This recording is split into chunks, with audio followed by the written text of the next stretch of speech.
And there it is. And there it is. Hello, everybody. Welcome to a YouTube Live with Marley Bird on the Marley Bird YouTube channel. I am joined by a special guest today. Marley's mom. This person, she just showed up at my house and said, hey, I hear you're doing a video. Thought I'd join in. Thought I'd help you out. Those of you who don't know, this is my mom. Hi, Mom. Hi, Mom. I taught Mom how to knit 3 years ago here on the Marley Bird YouTube channel. You can catch out those videos. Marley and Marley's mom learn to knit videos. They're really good, if I say so myself. It's like taking a class with me because I walk Mom through how to do all of the stitches to become a knitter. Right. And she so didn't tell me anything beforehand. No, she didn't know anything. She had never picked up needles before. So anyways, if you are new to knitting or you want refresher or you just want to be entertained, honestly, go watch those videos and have a good time. It's a lot of fun. So thank you, Mom, for joining me today. You're so welcome. Later on today, we are doing a Facebook Live on the Red Heart Facebook channel for Mother's Day. It's the Make It for Mom Facebook Live. And so I did ask Mom to join me for that. That's why she is here. And I said, hey, I'm going live on YouTube. Would you like to come and say hello to your peeps? To the minions? I said, oh, if I have to. She's like, oh, my people. They all want me. Yeah, they want me, all right. Yeah, they sure do. So anyways, there you have it. Those of you who've never been on a YouTube Live before, there is a live chat that is going on during the show. We have it popped up over here on my laptop so that Mom can... Mom looks like your sister. Hi, Barbara. You're my favorite peep. Awesome. I was going to say... Chris Lopez. Hi, Chris. So, Sorry. I've totally lost my train of thought. Sorry. You want me to take over? No, you're good. We have the computer set up over here to answer questions. This is a question and answer session of the knit along. So let me just kind of recap what's going on with the knit along. Mom doesn't really know much about it too. I don't, but Mary said that I helped her learn to knit. Oh, this is really cool. I could just do this. There's a keyboard there. But that didn't, I'm not very good at that part. Okay. I'll just, Awesome.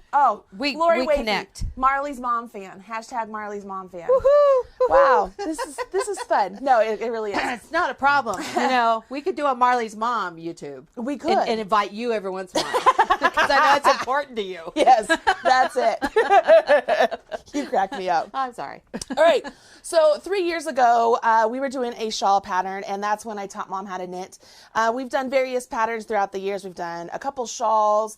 We've done a pair of socks, and then this year we're doing the sweater. So the sweater that's behind me, I don't know if you can kind of see it. I don't know which way to lean. That sweater right there is the My First Sweater by Marley Bird. It is a very basic drop shoulder sweater that I've kept very simple. And the reason I've kept it simple is so that it can teach all of you out there who've never made a sweater the basic construction of a sweater. So we are working together over 6 weeks to make this sweater. Now last week I did talk to you about how to recognize twisted stitches, how to tighten up those purl stitches when you're working on ribbing, and then in general just talked about some various items in the pattern. And then I set you off to do the homework, which was making the back of the sweater and the front of the sweater over these 2 weeks. Wow. So I know, right? So this week's video really isn't a new teaching video other than I thought it'd be great to do a question and answer. Maybe there's some things that I haven't taught before that you have questions about. So that's what this is about. So for the next hour, I will be here live answering questions and demoing different things. I do have some wonderful moderators in the chat area, so thank you guys so much for helping me out there. Mom is going to be reading the comments. I asked her to... Not typing. No, she's not going to type. Is it even called typing anymore? Yeah.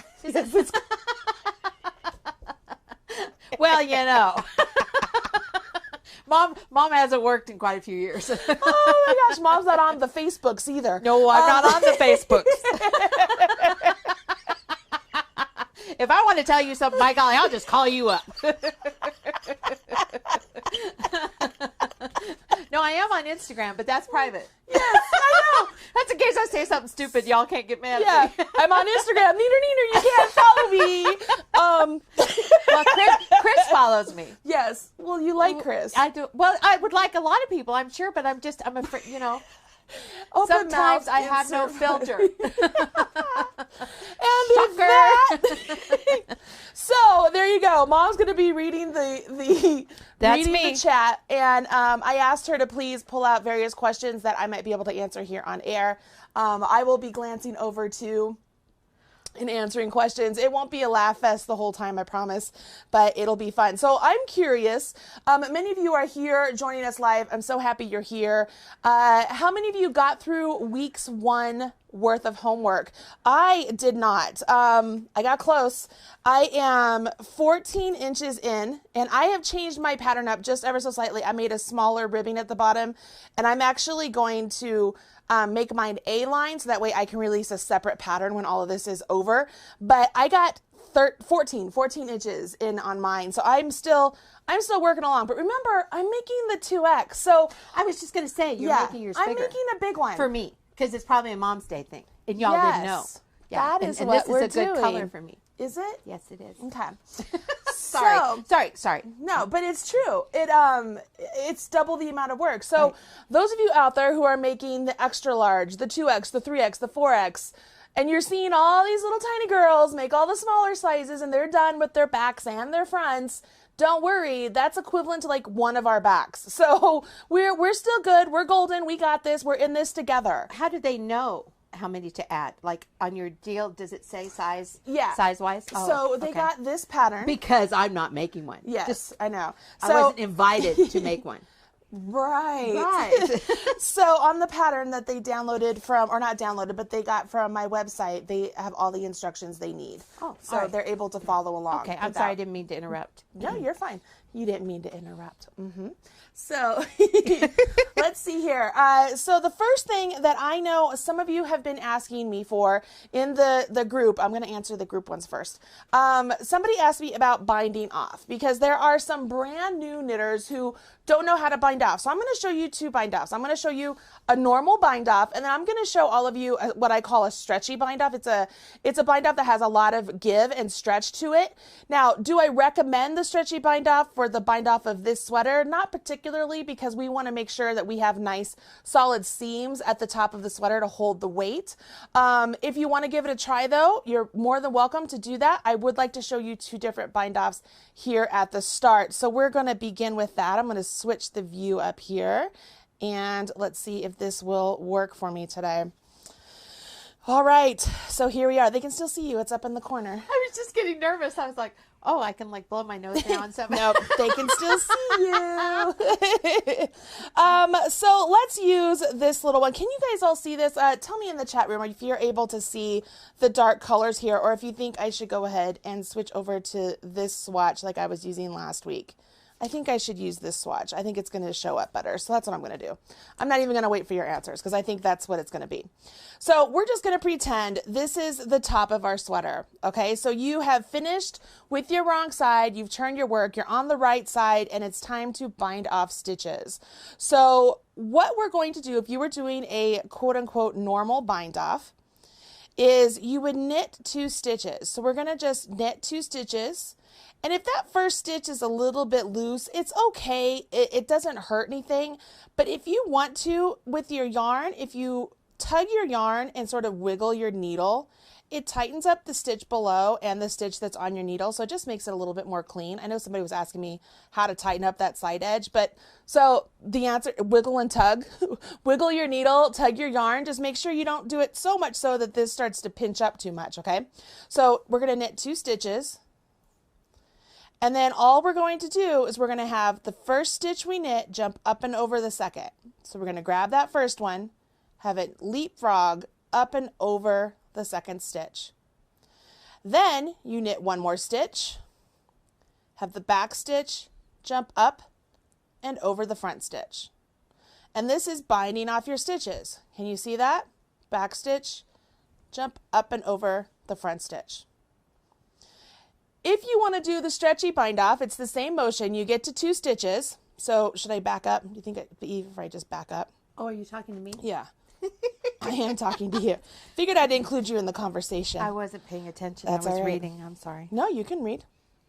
They really like me. Oh, okay. That's all right. Don't mind me. I'm just over here teaching. Well, they like you too. Yeah, that's it. They love mom. Yeah. Maybe this was a mistake. It could have been. It could have been. All right, so I'm back at the start. I'm going to show you how to bind off with the stretchy bind off. Okay, you ready? This is so simple. This is one of my favorite bind offs. We are going to knit 2 just like we did before. Now we're going to take our left hand needle. We're going to stick it into the front leg of those 2 stitches we just knit. Okay, you see how it's across? It looks like I have my right hand needle through the back leg of those stitches. And then I'm literally just going to knit them together and off. So I have 1 stitch. So then I knit 1. Left needle goes into the front leg of those 2 stitches. Yarn over my right hand needle and bring that out and then off. I'm going to do a couple here so you can see how stretchy this bind off is. And as you get going, it becomes like second nature to just stick your needle into the front leg of those 2 stitches. And you can see here, look how stretchy that is. I mean, it's very stretchy. This is really great for the top of socks if you're doing toe-up socks, or maybe it's a shawl pattern that you want to have a little bit more loose, not loose, but have a little bit more stretch at the edging. So that is a stretchy bind off. Very easy to do. You guys can do that. How is everybody there? Like, That's how I did mine. Love the color. anything else? I love your mom. Your mom can do this whenever she wants. Yeah. So you can scroll. That's all right. I was reading. Is there anything else here? Your mom looks beautiful. I have Marley on my 90-inch big screen TV. Holy smokes. Lynette, do I have anything in my nose? Anything up there? Dang. Let's see. Oh, somebody said they like the purple more. If the front and back are the same, will the sweater when assembled, will there be a front and back? Will we be able to tell the front and back? Oh. Technically, no. They're going to be identical. No. So you'll be able to switch it up front and back, no problem. Because there's not any neck shaping. The front and back are identical, so when it's all seamed together, you'll just pop it on. The front and back, it really doesn't matter. You should be able to... Will we be able to view the live chat on Marley's YouTube channel after it's over? Yes, when you're watching... more Marley's mom. I know, right? when you're watching the video after the fact, usually the live chat pops up, so you'll be able to watch it. At least it works on the computer. I don't know how that works on a laptop on an iPad or a phone, but on a computer it does work. Debbie Carter asked, how do you keep your end stitches even and not loose at the beginning and end? So that's what I just showed. So let me tink these back, and we will show her once again. And you guys, That happens to me a lot. Yeah, here's tinking, y'all. So I literally just took my needle out and I'm undoing each stitch, and as my working yarn comes out, I'm just popping that stitch back on my needle. And I don't care if I have it the right orientation or not, because I know I can fix it when I come back to it if I need to. I just don't want it to fall and go anywhere. All right, so one more and one more. I was going to mention that. Yeah, were you? You're gonna point out my mistakes, Mom? You're I was cracking going to me say, up. I think that's a... You have one more there, Marley. I know. So I'm going to do this because a lot of people will do this. They'll undo one more. They're like, Yep. oh, no. Yep. And now my yarn's over here. Right. Well, that's fine. You just pick up that needle or pick up that stitch. And we're going to purl it because that was a purl. Oh, okay. I'm like, So, where are you yeah, going I'm just with turning those it to needles? purl it. I gotcha. And then it's back into play. All right, so here's what a lot of people will complain about this, and this happens a lot with beginner knitting as well, is this first stitch becomes really loose. So then what people will do is they'll take the yarn and they pull it up like that, right? They're like, oh, now it's nice and tight. I'm good. I did that. Yeah. Remember? So, and it looks like there's 2 stitches there, so you don't want to do that. So what's going on here is as you knit the start of each row, your yarn's coming from down here to the next row. So that's where I talked about the wiggle and tug. So if you go to knit this stitch, the mother, the one we just knit off, is a little bit loose. Right. So if I tug my yarn and wiggle my needle, it tightens up the mother, makes the stitch that's on my needle nice and snug, and I can carry on. I just want to be careful that I don't over tighten the mother stitch, otherwise my whole edge will be kinked up. Yeah. But it tightens it up and makes a nice clean edge. All right. Another thing that I want to talk about here that I know somebody mentioned in the group is they were slipping the first stitch of every row to make it easier to seam. I did not recommend that in the pattern or in the video. And the reason for that is because by slipping that first stitch, you're elongating that stitch over 2 rows. So when we go to do the mattress stitch together, we are going to get more gaps between our stitches as we seam them together. So it's actually not as nice and neat as when you have your stitches just every row knit. So I am not a big fan of slipping the first stitch of every row when I'm going to seam something together. It's not something I recommend. It's also something I don't recommend when you're doing entrelock, just sort of a tidbit there. I like to do it very seldom, I guess, when I'm working on patterns where the edge is going to be visible. It makes a nice clean edge. But when I'm seaming something together, I do not like to slip that first stitch. So that's why I did not recommend it. Somebody asked me why I didn't, and now you know. It's because I don't think that the finishing product of bringing the 2 edges together is as nice or as clean as when it's just keep that edge in stockinette as normal. So there's that answer to that question. Any other questions going on? Your ladies are so smart. They're answering each other. Oh, yeah. Oh, my gosh. So there's an entire Facebook group. If you guys are not a part of the Facebook group, I highly recommend, even if it's just to get on Facebook just for this group, the people that are in there are very helpful and encouraging. And whenever I'm not available to answer a question, somebody's always able to jump in and answer questions, which is really lovely. This is my first sweater, so we do have a lot of beginner knitters, a lot of advanced knitters that just have never knit sweaters before. So there's a lot, there's a wealth of information, a wealth of knowledge coming to the group and able to help out there. All right, let's see here. What's going on? Well, the one little gal, let me find her again. Just scroll down. Nope. You that's okay. I'm sorry. It all works. It all works. Jen Legaspi. She said, in our front panel of our first sweater cowl, is it okay to put additional style since that is the front view of our sweater, like putting a bit of writings or beads? Because I'm planning to add a bit. Hey, a little blitz is always good. All right, so Jen, that's a great question, Jen. And you'll actually notice in the group there are some people who are adding stripes to their sweaters. Some people who have decided to change things up completely. And here's my honest answer when it comes to this. When I do these knit alongs and the crochet alongs, my entire goal is to write a pattern that is accessible to many different people at many different skill levels. Because I have to be able to teach what I am teaching to many different people in many different ways. So I try and keep things very simple, knowing that many of us who are advanced knitters or advanced crocheters can change things up and probably can do something more complicated, like, and not that stripes are complicated, but it could be complicated to somebody who's never done it before, or adding a cable or doing a lace pattern or changing the shaping or changing the gauge. Like, all these things are absolutely possible and things I encourage people to do, just not on their very first sweater. So if you've never knit a sweater before and you've never done any sort of sweater construction and you're jumping into this and you're like, yeah, it's kind of a plain sweater, I'd like to do a little bit of jazz it up.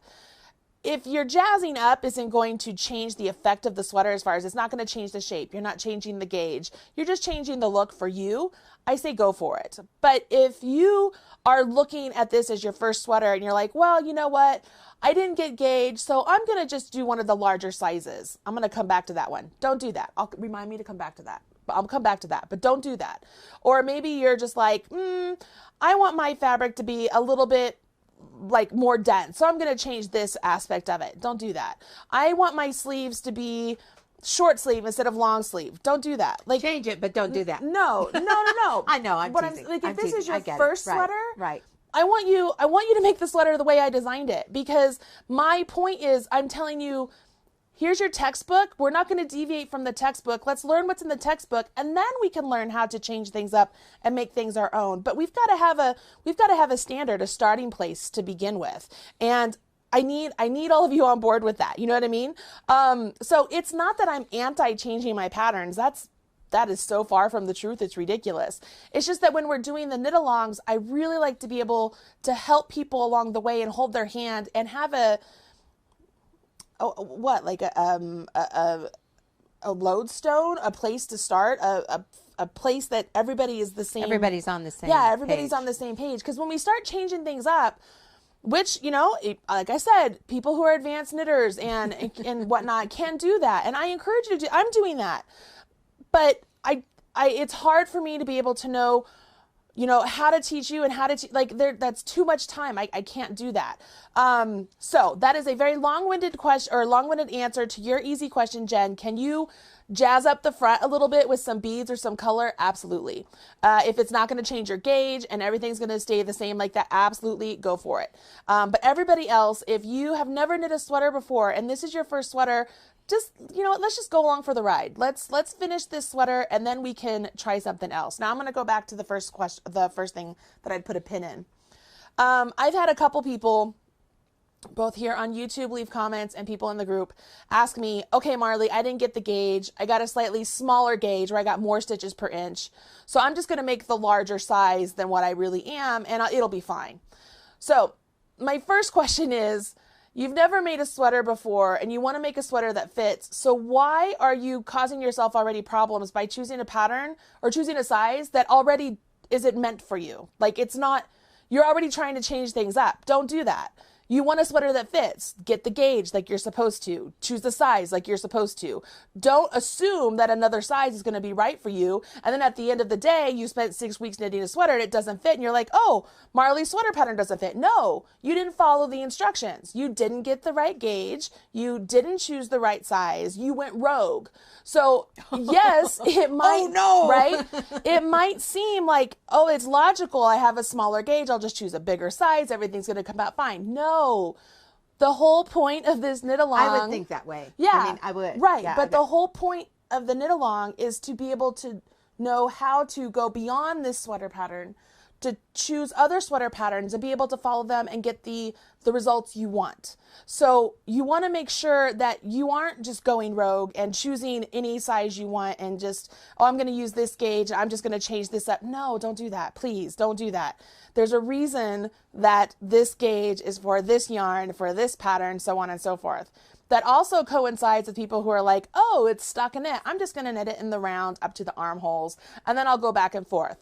Couple reasons I don't want you to do that. I feel like this is a lot of no's, but I've got to say these out loud, right? They're questions that people have. They're important. The reason I did not design this sweater to be knit in the round is this sweater needs the structure. It needs the seams on the sides and at the shoulder to hold the weight of the sweater. Okay, this is an oversized sweater. You need those seams. You don't build a skyscraper. It's oversized already. Yeah, it's 10 inches oversized. Oh, So gotcha. you don't build a skyscraper without support beams. We need those seams to hold the weight, okay? So knitting in the round, you don't have the seams. And a faux seam by Elizabeth Zimmerman, that's not an actual real seam. Like, that's not a seam. So it does not work. The other thing is, when you transition from stockinette in the round to stockinette back and forth, when you would have to separate it up here, people's row gauge changes. So you would very easily be able to see that there's a difference unless you really paid attention to it. So as this is a beginner knit sweater, I did not want to have that as another aspect of, oh, I really like the sweater, but look, everything looks different because I knit differently. Kind of going back to last week when we talked about twisted stitches, somebody could knit their entire sweater from the bottom to the armholes in the round, just knit, knit, knit, knit, never know that they purled with twisted stitches, get to the top part and go back and forth, and all of a sudden they have twisted stitches. And they'd be like, what happened? Do you see what I mean? Like, there's issues there. So that's where that is. The other thing somebody asked is if they could graft the shoulders together. And it's funny because the beginner knitters are like, what does that mean? I was thinking the same thing. Well, I know. So it's everybody who's advanced are like, well, I could change this and do this. Well, I'm going to tell you why I did not do that. So I'm not going to graft the shoulders together with the Kitchener stitch again, because I want the seam up there. I want to use the mattress stitch to have a seam to hold the weight of the yarn. So did all that make sense? That makes sense to me, and I like that neckline. I think that's really attractive. Oh my gosh, that is so, it's just straight across, but when it lays on your body, because of the weight, it pulls down. So it's a really pretty boat sort of neck. Oh, it is? Oh. It's very simple to do. Well, Narda asks, Narda Mock asks, she says, whenever I tink, my stitches end up in the wrong orientation. Okay. How do I prevent this? So my answer is this. It doesn't really matter. When you're tinking and they end up with the wrong orientation, that's all right. Just fix them on the way back. It's better than trying to tink correctly. There isn't like any way to tink correctly. Tinking is just unknitting, right? But to tink with a specific purpose of having the stitches lay on your needle correctly might actually cause you more trouble than just getting them on your needle and then when you come back to them, fixing them. But I will tell you, when I tink, let me switch the view here. Let me see if I can get this going here. Let me knit a couple stitches. That way I can show you how I tink. You know how I tink? I call Marley and say, meet me at Starbucks. Starbucks. So one thing that I do is when I tink, I go through the back leg. Can you see that? I'm going through the back leg.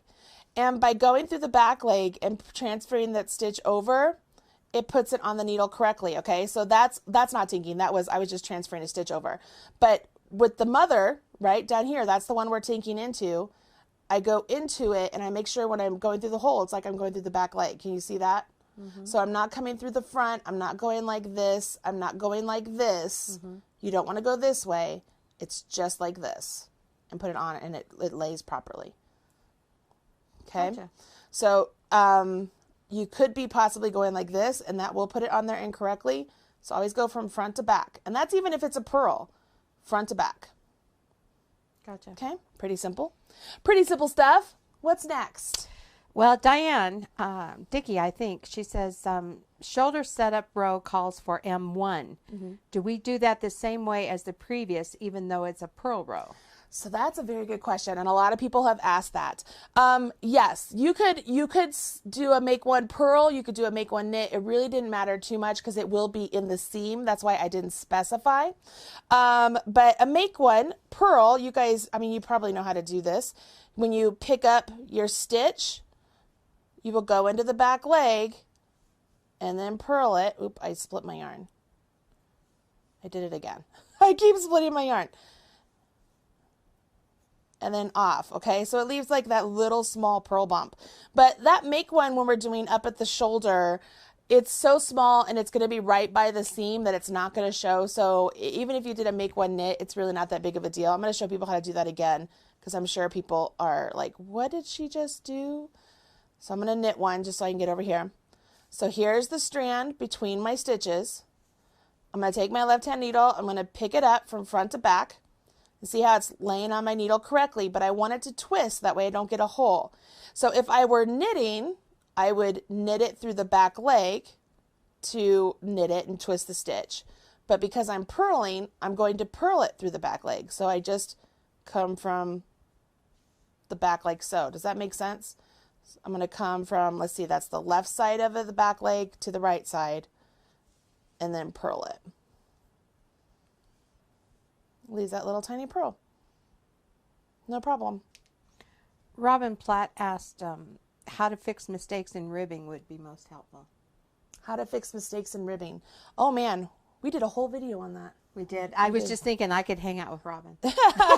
We did a whole video on that.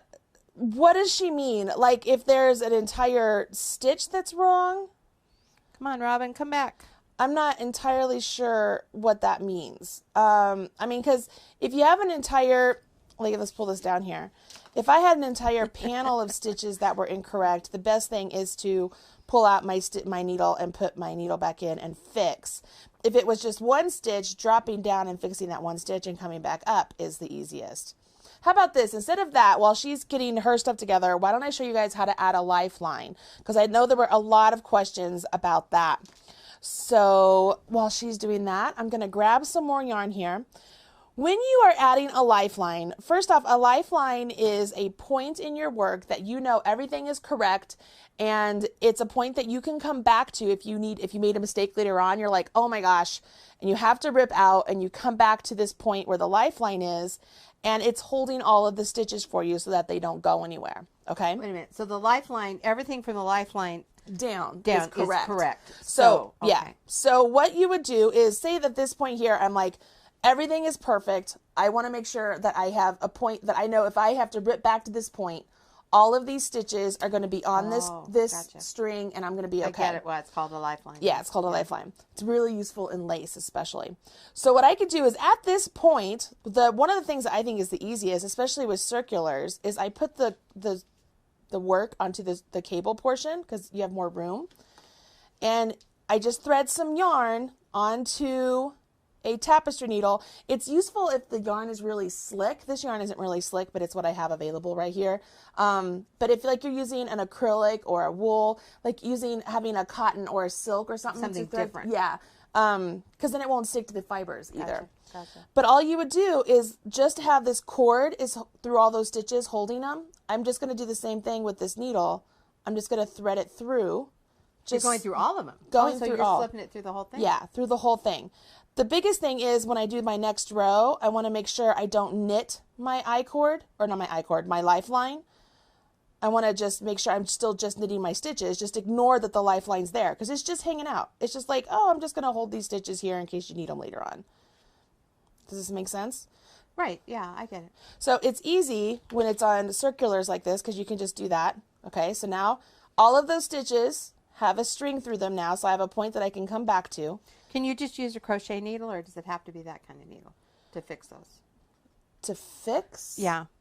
Amber Teal said, can you just fix the stitch mess ups with a crochet needle? Yeah, you can, but this is different. So that's a different topic. So we'll talk about that in a minute. That's all right. You're going ahead of us, Amber.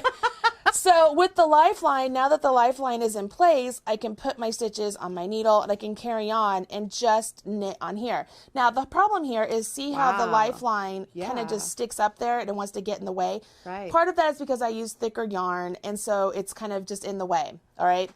Another thing you can do is instead of doing it through the live stitches, maybe you want to do it a couple rows below. Like maybe after the fact, you find you have a mistake right here.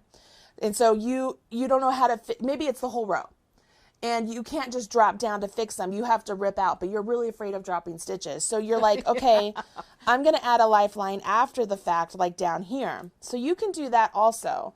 What you would do, let's grab yarn. A second lifeline or no, the original lifeline? This would be, you could have as many lifelines in your project as you want. You can. Could you imagine mine? Yes. Like every two rows. Look like fringe. Yeah, right. So what you would do is you would find the row you want to add your lifeline to. And you see how the stitches, they're all like V's, right? They're like V's. Right. You want to go under the right leg of the V. So it requires a lot of really good light and some patience. So I would grab the right leg and then just follow along. Again, we're with the dark yarn here, guys. You guys said it worked, so here we go. I'm just grabbing the right leg of each stitch down the row. You see that? Mm-hmm. By picking up the right leg, it actually puts the stitches on your needle correctly, like what Tony was talking about. Right. So you would do this, right? You would do this all the way down the row, and you have a row of lifelines. Another thing you can do, and this is so helpful, I've been doing this for years. I think it's awesome. If you grab a really small pair of circular needles, so like these are like size 1s, I think, and do the same thing, but put them on the circulars. So I would grab the right leg. By putting them on the circulars, we don't have to transition any stitches from this string here because they're just going to already be on a circular needle. And we can knit directly off of the circulars because when we knit, the size of the needle we're knitting onto determines the size of the stitch, not the size of the needle we're knitting off of. So if I were knitting off of this needle, even though it's really small, and I was knitting onto the bigger needle, my new stitches are going to be this size, not this size. Right. So by putting them on the circulars, you're making it super easy to be able to just start knitting. Right. Make sense? I like that better. Yeah. It's super duper duper easy. So I'll need like 5 or 6 of those. Yes. You also have random needles. Maybe a dozen. Maybe a dozen. Random needles hanging from all your work. But I mean, that's how you add a lifeline. It's really easy, and they're very helpful. The biggest thing is I would use a yarn that's a really slick yarn, like a slick cotton or a smooth cotton or a silk yarn or even a cotton thread is really good for lifelines. Yeah, everybody likes the circulars. I love the circulars. I think that's like one of the best things ever. But again, that's usually when you do it after the fact, because you don't really want a bunch of circulars hanging in your needles or in your work as you're working along. It just adds a lot of extra weight. But yeah, it's super easy. So there's that. There's the lifeline trick, y'all. All right, so what's next? What's next, people? Is counting rows important or is measuring better? Ooh, that's a very good question. So when we were working, as we're working the front and the back of the sweater, we are working with measuring, right? We did 3 inches of ribbing, and then we did 15 inches of stockinette and put a marker, and then we did however many rows of stockinette or how many inches of stockinette you need for your armhole. That's really great and easy to do when we're working on something like this. When counting rows is going to be important is when we're going to begin doing shaping. So the row gauge we have, I don't have my row gauge written out here. Do I have it over there? My row gauge is 22 rows for 4 inches. Okay. So I'm getting a little bit over 5 rows. Yeah, a little bit over 5 rows for each inch. So when I begin to do my shaping for my sleeves, and say we want to do our shaping, like, let's say every inch, every 5 rows, for an example. It's important then that you know that you are getting 5 rows every time we want to do shaping, right? Otherwise, if you have 4 rows and you get to an inch and you're doing the shaping every 5 rows, your shaping is going to be a little bit more elongated than mine. Or vice versa, if you're getting 6 rows per inch, yours is going to be squattier than mine. So counting rows is really important when we're doing any sort of shaping. That's where row gauge becomes more important. And we'll talk more about row gauge and the shaping portion next week when we talk about the sleeves, because that's a big part of what we do with the sleeves. We have to shape from the cuff going up and then just straight knitting from here. But we're going to talk about this portion here and talking about your row gauge and such. But for the most part, what I like to do is I usually will make myself a spreadsheet, or I have a Post-it note where I can use tick marks. So if I'm making something for the back, I will do a tick mark for every row I do. So that way when I make the front, I could do the same number of tick marks and make sure everything is You taught me that, same. and I like that. Yeah. I think it's because I'm old that I like that. No, it's great. It's just a great way to better. make sure everything matches up. It'll be really important, especially when we do the sleeves, because it just makes it really easy to make sure you're on the same row for all the shaping. She was looking at the pattern, and she had done a graph thing for me, and she's looking at all this. She's, that's really good, Mom. Because you had everything marked off. I did. Was perfect. Carol Smith says she needs some more tips on keeping the tension even. You mean down the rows, Carol? So the biggest thing for tension when you're dealing with rows, there's a couple things. Holding your yarn and keeping tension with your yarn that's consistent. If you've noticed, let me switch this up. Those I held mine really tight. Yeah, yeah. And I ended up dinky. Yeah. Those of you who have followed me on the channel know that knitting English style is not my go-to method. So I'm a little fumbly with it. But I know that I have to keep, and all this is kind of in the way here, huh? I know that I have to keep consistent tension on my yarn over here. Otherwise, it gets too loose as I make the stitches.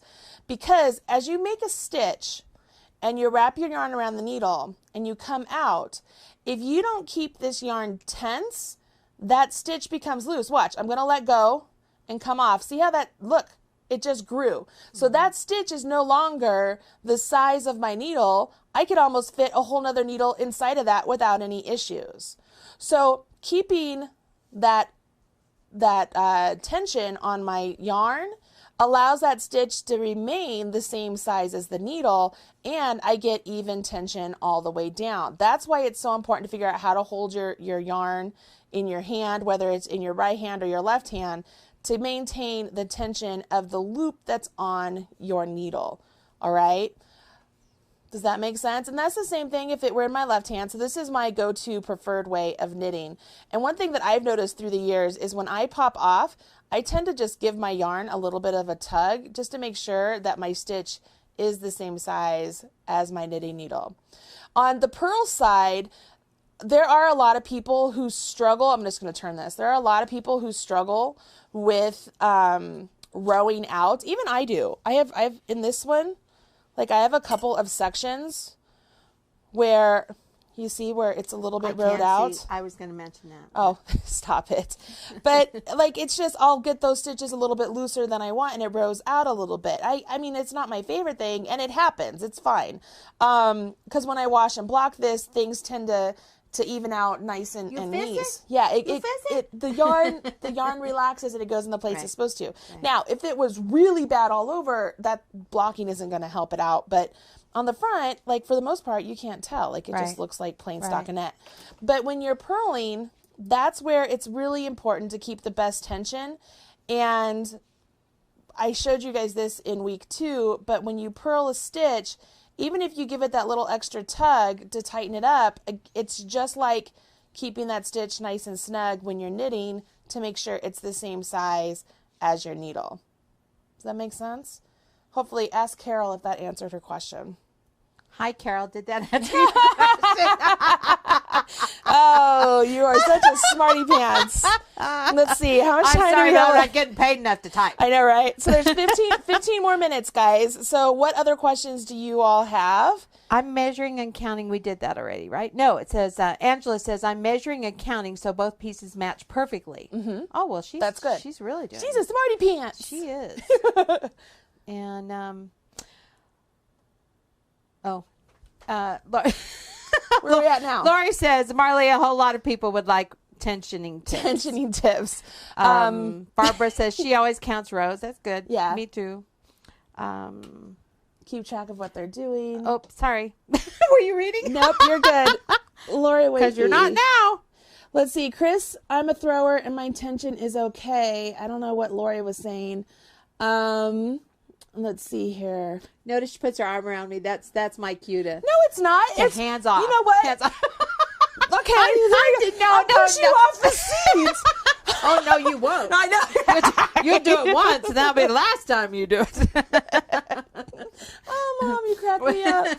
Oh, my gosh. All right, so people love the Lifeline. They love the after the fact is so useful. They've never thought about lifelines. Lynette had that problem with her Lifeline getting into her stitches, but she said, I prevailed. Yeah, Lynette's awesome. Good for you. She's done great. She's been around for several knit-alongs. Wow. All right. Sandy's just tuned on from Cincinnati. Hey, awesome. Sandy. And there's somebody here from Greece. I have no idea how to pronounce that. There was another gal from Canada. Very cool. Let's see here. Marley's mom, she can't see. No, the words are like this big on the computer screen, y'all. You know, nobody likes her.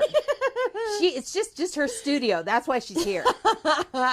Okay, so there was a question here. I just missed it. Renee. Oh, no, Suzanne. I know. Suzanne, will you be showing us how to block the sweater when it's finished? Suzanne, yes. So we're going to talk about blocking acrylic and lightly blocking acrylic and just what we can do just to make some of the seaming easier, because it's usually the best time to do your blocking is right before you do your seaming, because it's just nice and easier to have the pieces nice and straight and measured out where they're supposed to be as you're seaming up. So we will talk about that when we get to that point. I think that's week 6. So we'll talk about that for sure.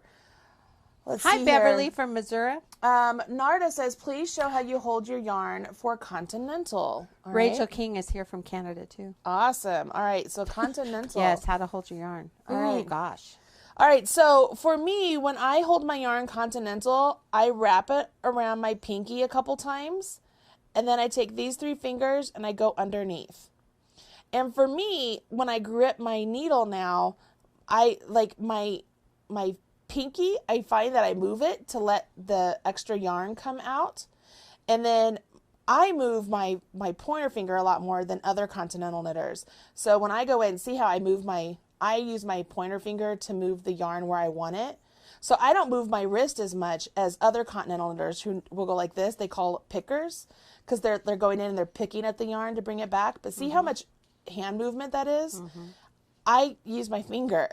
And so that's better. I don't know if it's better or not. Well, better for you. Yeah, maybe. It's better for me. I don't know. Yeah, I don't know if I'm going to have repetitive stress injury or anything like that, but it just works better for me by doing it that way. But yeah, once again, I wrap it around my pinky and then I go underneath, and then my pinky is what holds my tension. Now I have friends who they hold it just like this, you know. I have other friends who hold it like this. You have to find a way that works best for you. So usually when I'm teaching beginners, I don't show them how I hold my yarn, because eventually you'll find a way to hold your yarn that's comfortable, and you'll only realize it because you'll realize you're not uncomfortable anymore. Like all of a sudden you've been working along, you're like, oh, That's true. I forgot that I used to be uncomfortable, and you'll realize that you're always holding your yarn the same way, and it becomes a consistent thing. All right.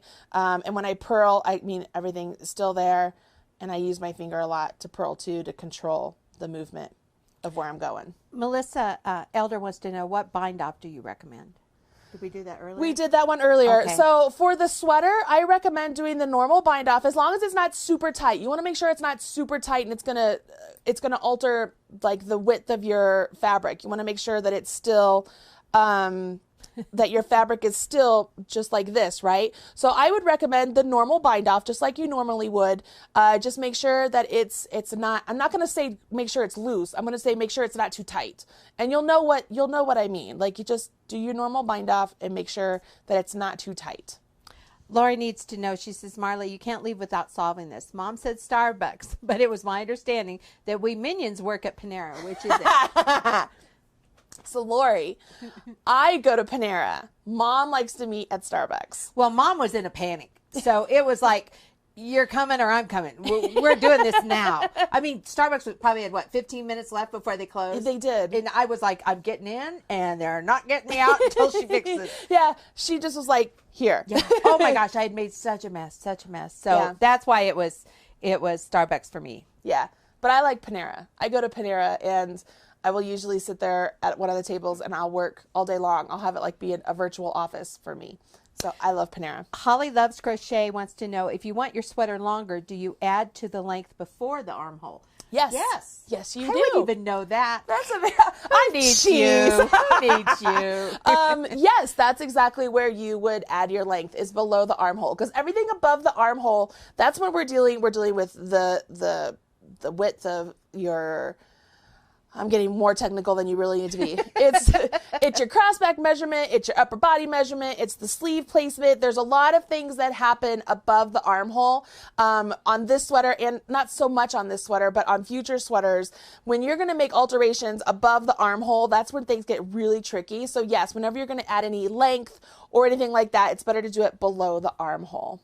Yes. Oh, Candace, she says she's a picker, and she's noticed that her wrist gets kind of sore after knitting for long periods. She says she feels like she can't keep the same tension even when she uses her finger. I'm not real sure.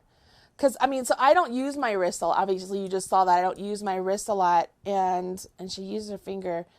I'm not real sure. Have you tried, Candace, have you tried Portuguese knitting? I don't have videos for it here on my channel, but I know Patty Lyons has some really great Portuguese knitting videos, both for purchase. I think she has some on YouTube as well. But Portuguese knitting, that's where, bear with me here, it's not my go-to. You put the yarn around your neck, and you keep really strong tension on the yarn, okay? And then, let me see if I could do this. Don't use this as your demonstration, guys, like for really reals. Like, this is just me trying to figure this out. I think I did it the right way. I got to remember how I did this. You're going to slap me in the face. I know. I'm sorry. Okay. So I have to keep the tension over here. I'm not really good at this. And then by keeping this really taut, so it's tight around my neck, when I go to knit, it's easier to purl when you're Portuguese. You use your thumb to wrap it around, and see how it's tensioned already, so I don't have to do anything extra. It just comes out. So I can purl just like so. Can you see that? Yes. So I'm holding my yarn over here to keep it tight around my neck, but by doing it this way and using my thumb to pull it around, it makes it so that it's supposed to be nice and tight. So what that also does is it keeps your pearls nice and snug, and it prevents you from rowing out. Oh my gosh, I can't believe I just did Portuguese knitting live. All right, so that's Portuguese knitting. Christina Megan Turner is from the Philippines, and she says you're her favorite teacher because she can actually learn from you. Oh, God bless you. Better than anybody else. Thank you that's so cool. much. Thank you for saying that. And Diane Dickey says, is it okay to do both sleeves at once? Yes, I will be talking about that when we talk about the sleeves. You must be talented, Diane. Diane, she's a smart one. Just saying. Just saying. So yeah, we will be talking about doing both sleeves at once for those people who are adventurous and would like to do that. That's how I do mine also, because I get second sleeve syndrome. Kelly with Hopefully we're still live. We just got a notice that there was an error. error. So hopefully we're still good. It says that we're still good. All right, let us know if we're still good. But it might be that we have, we have 7 minutes here. So let's answer any other question. Oh, they have a glitch in the video. So looks like we're back now. So we should be good. Any other questions happening? Until now, I can't get.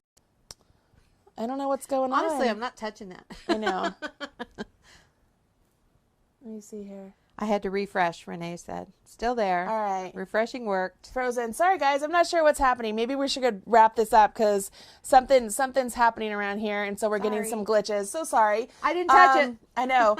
Hopefully, this has been helpful. I did mention the Portuguese knitting. Yes, you can absolutely use a pin on your shirt to keep that tension. You don't have to go around your neck, but that is a way that you can do it. I think I've addressed everything that you guys Cindy had says mentioned we're about. back. Good. Refreshing works. Let's see. My big screen is circled with that. Yeah. Sorry, Lynette. It's happening. What color is your model sweater behind you? Meteor. So it's the Hygge Charm yarn in the color Meteor.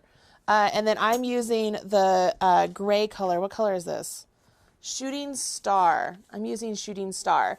And was it Jen who asked if she could do something on her front of her sweater? Oh, way back, yeah. Yeah, I think it was Jen. Jen, I'm going to let you know. So I already told you that I changed up the bottom of my sweater so it's A-line. But when I do the sleeves, I'm actually going to add some stripes on my sleeves because I think that would be really cute. So I'm going to change up some striping too. So that way I have when I'm done with my sweater, I'll have a whole nother pattern that I can give to you guys. You're cheating. Well, you know what? I did not teach you to cheat. I don't need two sweaters that are the same. I need a new pattern. But I said this was my sweater. But it's a pattern. Oh, look at her. Look at her. It's a pattern. She's backstroking It's not your sweater. It's my sweater. I thought it was it's my my sweater. measurements. I'm bigger than you. This will fit me. I think that would look better on me. No. Yep. Just saying. No. All right. So to wrap this all up, I want to tell you guys, I'm very proud of all of you out there who are knitting along. I know this is sometimes boring knitting because it's stockinette, but you're doing great. Thank you to all of the moderators and the other minions that are in the knit along group for helping one another and jumping in when I'm not available. Yeah, that's really nice. Yeah, it's very, very, very helpful. Lori Wathy, thank you so much. You're spot on. I might have to get their stuff so I could ask them when you're not talking to me, like when she's filming and she doesn't talk. You're funny. For hours. Well, people are saying how much they love you. Oh, they do. Oh, well, that's okay. Don't talk back to Mom. Yeah. Listen to Melissa. You guys are funny. We would have no conversation. I know. All right, guys. So finish up the front of your sweater. The reason I had you do the back first, I mean, either one could be the front or back. It's a beautiful sweater. You'll be happy. I figured if you're going to have any mistakes or anything, put them on the back of the sweater because then you'll never have to see them if you're wearing it.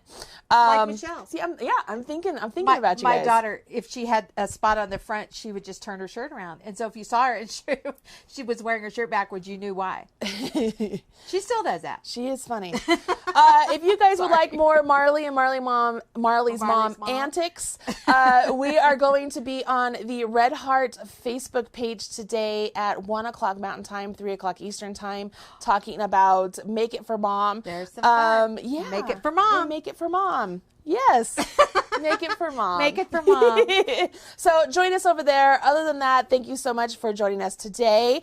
I'm going to get our exit videos started here, Mom. And thanks, everyone. Do you want to say bye? I enjoyed it. All right.